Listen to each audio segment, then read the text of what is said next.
جون ادوارد قدم استقالته او تعيينها حسين السيد مشرف على فريق الكوره كمان، وعبد الواحد السيد مدير للكوره خلفا لمين عبد الناصر، وبتحسب نفسنا هننجح؟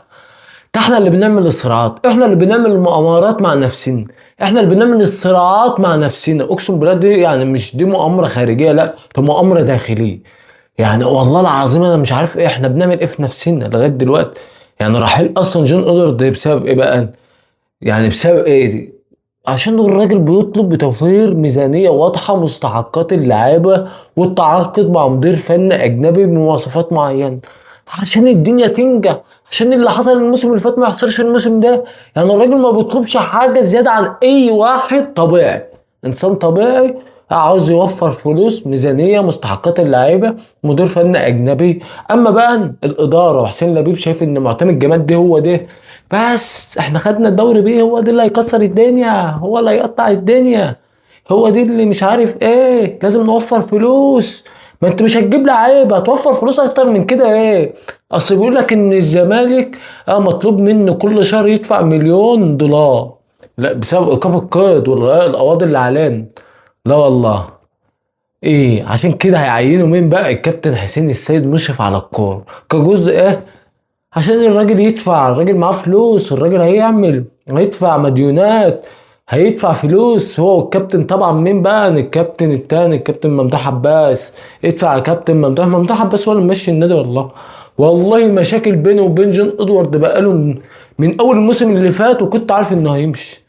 طب انت هتنزل معتمد جمال يوم الجمعه يدرب اللعيبه دي، مش هتسال على فلوسها مستحقاتها؟ هتقول لك اشمعنى يعني؟ طب ايه بقى؟ هيعرف يرد عليهم؟ مش الكابتن معتمد جمال هو الرئيس؟ حطه بقى في مواجهة اللعيبة، شوفوا بقى يرد عليهم ويقول لهم ايه. خلينا نشوف هيقول لهم ايه.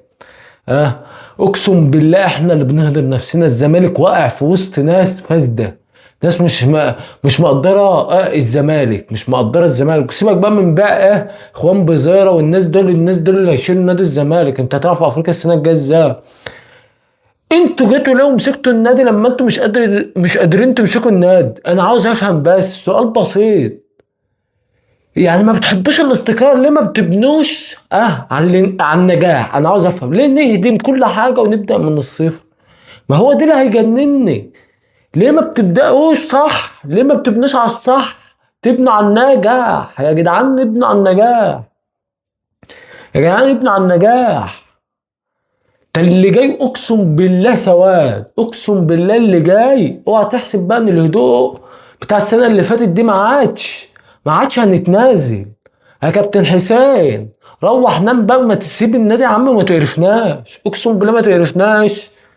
اللي حصل السنه اللي فاتت الجمهور هو اللي جاب البطوله، واقسم بالله الجمهور هو اللي جاب البطوله. اوعى تحسب نفسك ولا شريك بحتى 1%. ها، محدش بيحب الزمالك فيكم، كله بيحب الشغل الاجتماعي والظهور والهيصه، ومحدش بيفكر في النادي، وما عادش حد هيتنازل. سيبك بقى من كل اللي كان بيحصل السنه اللي فاتت، ما عادش هيحصل.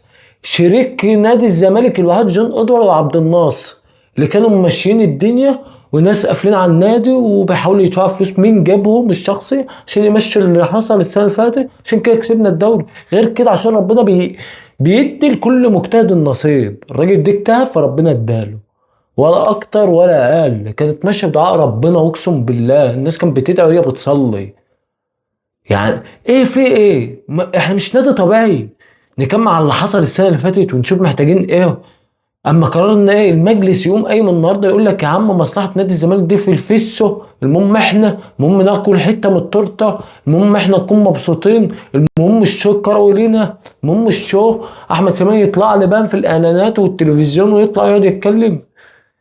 يا اخي انتوا ما تحبوش خالص يا اخي؟ بعد اللي حصل السنه اللي فاتت والبطوله الاعجازيه اللي احنا خدناها، اقسم بالله كنت عارف ان ده هيحصل. الزمالك عمره ما مشى كده. انتوا ما تعرفوش الزمالك عمرها ما مشى كده. لازم تمشي كده في الزمالك، لازم تيجي بالعرق بالجهد، بالمعافره.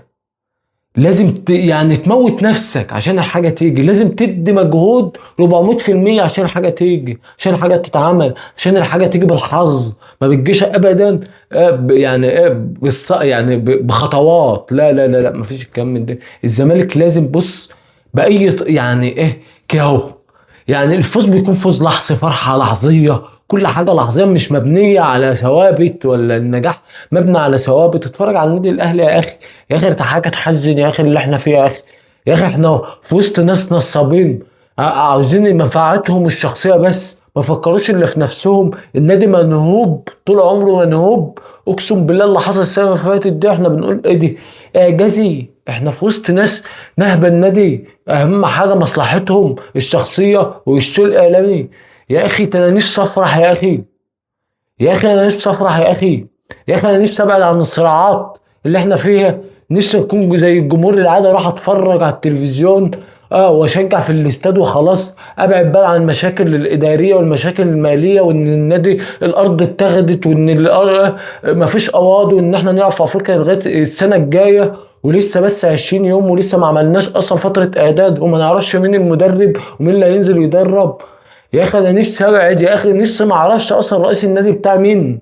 نفسي ابعد عن، ما اعرفش مين مجلس الاداره، ما اعرفش مين محبين نادي الزمالك اللي احنا كل شويه نقعد نتحايل عليهم عشان يدفعوا فلوس.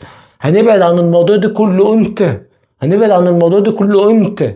يا اخي احنا قعدنا نقول يا اخي النادي مخترق خارجيا تداخليا، يعني مخترق داخليا من الناس اللي حواليها. قلنا قايمة واحدة والناس هتيجي تفيد نادي الزمالك، وأول مرة أشوف جمهور النادي الزمالك كان مجتمع على حد، إنه مجتمع على حد بيقول لك هو ده اللي هيجي وينفع نادي الزمالك. ما شفناش منكم يوم حلو من يوم ما جيتم، مفيش كلمة طلعت من بقكم حصلت. ايه كمية الفساد اللي عندكم دي؟ ايه كمية اللخبطة الإدارية اللي عندكم دي؟ حتى الحاجة الوحيدة اللي نجحتوا فيها بوظتوها، خربتوها. ما بتعرفوش تبنوا على النجاح. يا اخي ابنوا على النجاح يا ابني، ابنوا على النجاح يا جدع، ابنوا على النجاح. شوفوا التجربة الناجحة واعملوها، اعملوا الصح. ايه كمية الفساد اللي عندكم ديت؟ ده الواحد تعب يا اخي.